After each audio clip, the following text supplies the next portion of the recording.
Marian, ano yung gusto mo? Malaki or yung maliit? Yung malaki po. Good day mga idol, ako si Gerald at syempre kasama ko si Marian. Hi Marian, kay Marian. Ayan na mga idol, kasama ko si Marian. And Marian, Marian, ilang taon si Marian? 16 po. Ayun, 16 years old si Marian. Marian,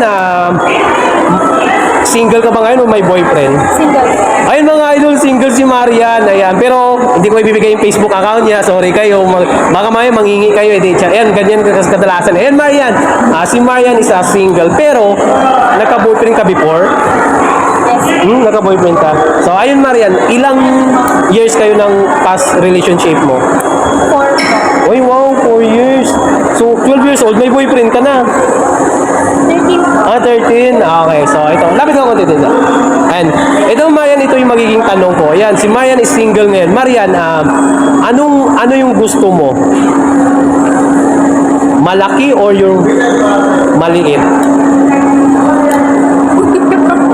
Yung malaki po. I mean, yung matangkad po sa akin. Okay. Yun, bakit malaki? Kasi po parang mas nagiging okay po pag matangkad. Pero pag maliit po parang masyado pong awkward. Ano nga yung height mo? 4'11". Ayun, 4'11". So, mas maganda pa rin yung matangkad sa yung lalaki. O, yun. Ayan mga idol, baka ano iniisip yung malaki, ha? Ayan, ang galing niyo mo yan sumagat. Ayan.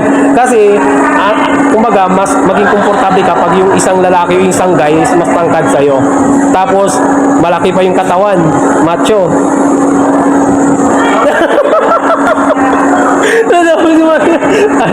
Tapos, malaki ang puso magmahal, di ba? Yun, baka kung ano iniisip nyo, yan. Marian, thank you Marian sa time sa pag-accept ng interview yan.